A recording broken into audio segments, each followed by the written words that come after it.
ഹരേ കൃഷ്ണ. നിങ്ങൾ വൃശ്ചിക രാശിക്കാരാണോ എങ്കിൽ ഒരു കാര്യം നിങ്ങളോട് പറയാനുള്ളത്, ജൂൺ 7, 2025 തീയതി തൊട്ട് നിങ്ങളുടെ സ്വന്തം പ്രയത്നം കൊണ്ട് കഴിഞ്ഞ കുറെ കാലത്തെ റെക്കോർഡ് തന്നെ തിരുത്തുവാൻ പോകുന്നു. അത് എന്താണെന്നല്ലേ? നിങ്ങളുടെ ലഗ്നത്തിലെ സ്വാമി മംഗൾ, മാർസ്, മംഗൾ, ചൊവ്വ ഇതെല്ലാം സെയിം ആണ്. മംഗൾ എന്ന് പറയുന്നത് ചൊവ്വയാണ്. കഴിഞ്ഞ ഒരു വീഡിയോയിൽ ഒരാൾ എനിക്ക് കമൻറ്റ് ചെയ്തിരുന്നു, മംഗൾ എന്ന് പറയുന്നത് ബുധനാണ്. ബുധനല്ല, ചൊവ്വ. ഓക്കെ, ഹിന്ദിയിലെ വേർഡാണ് മംഗൾ, മാർസ് ഇംഗ്ലീഷിലും, ചൊവ്വ എന്ന് പറയുന്നത് മലയാളത്തിലും. അപ്പോൾ ഇത് 3 പേരും ഒരാൾ തന്നെയാണ്. അപ്പോൾ നമ്മുടെ മംഗൾ കുറേ കാലമായിട്ട് നീചസ്ഥിതിയിലായിരുന്നു. നീചസ്ഥിതിയിലാകുമ്പോൾ കഷ്ടതകൾ തന്നെ ആയിരിക്കും സ്ഥിതി. ഇത് കുറേ കാലമായി നിങ്ങൾ അനുഭവിച്ചു കൊണ്ടിരിക്കുകയായിരുന്നു അല്ലേ? നിങ്ങൾക്കറിയാം. ഇതാ ജൂൺ 7 നിങ്ങളുടെ നിങ്ങളുടെ മാർസ്, നിങ്ങളുടെ മംഗൾ നീചസ്ഥാനം വിട്ട് ചിങ്ങരാശിയിൽ വരാൻ പോകുന്നു. ഈ സമയം നിങ്ങളുടെ ജീവിതത്തിന്റെ റെക്കോർഡ് തന്നെ പൊട്ടിക്കുക ചെയ്യും. ആരുടെ അനുഗ്രഹത്താൽ? ചൊവ്വയുടെ അനുഗ്രഹത്താൽ.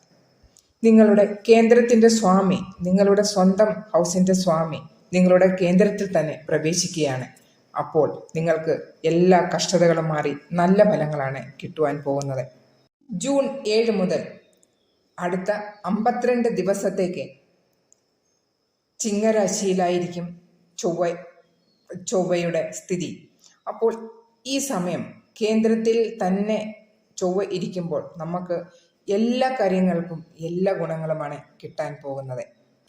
കഴിഞ്ഞ സമയങ്ങളിൽ അനാവശ്യ ചിലവുകൾ, പ്രയത്നം അനുസരിച്ചുള്ള നേട്ടം കിട്ടാതിരിക്കുക, സ്നേഹബന്ധത്തിൽ പ്രശ്നങ്ങൾ, ജോലി സ്ഥലത്തെ പ്രശ്നങ്ങൾ, സമൂഹത്തിൽ പ്രശ്നങ്ങൾ, ഇവയെല്ലാം നിങ്ങളുടെ കൂട്ടത്തിൽ ഉണ്ടായിരുന്നു അല്ലേ?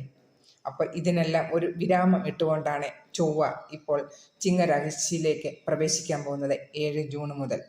ഇതാ ചൊവ്വ നിങ്ങൾക്ക് എന്തെല്ലാം ഗിഫ്റ്റാണ് ഒരുക്കി വെച്ചിരിക്കുന്നതെന്ന് നോക്കാം.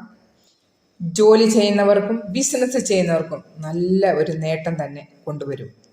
നിങ്ങൾക്ക് ഏതൊരു കാര്യം ചെയ്താലും ഒരു സംശയമായിരുന്നു, ഇത് ചെയ്താൽ കൊള്ളാമോ, അതിന് നല്ല റിസൾട്ട് കിട്ടുമോ എന്നുള്ള ഒരു ശങ്ക നിങ്ങളുടെ മനസ്സിൽ എപ്പോഴും ഉണ്ടായിരുന്നു. ഇപ്പോഴിതാൽ അതെല്ലാം മാറി ഒരു ദൃഢനിശ്ചയത്തോടു കൂടി മുന്നോട്ട് പോകുന്നതിനുള്ള ഒരു മനോധൈര്യം കിട്ടുക തന്നെ ചെയ്യും. നല്ലതും ചീത്തയും മനസ്സിലാക്കുന്നതിനുള്ള ഒരു പ്രത്യേക കഴിവ് തന്നെ നിങ്ങളിൽ വന്നുകൂടാൻ ഇരിക്കുന്നു. ഈ സമയമെടുക്കുന്ന തീരുമാനങ്ങൾ എല്ലാം തന്നെ നല്ല വിജയത്തിൽ തന്നെ കൊണ്ടുചെന്നെത്തിക്കും. നിങ്ങൾക്ക് ഭൗതിക സുഖം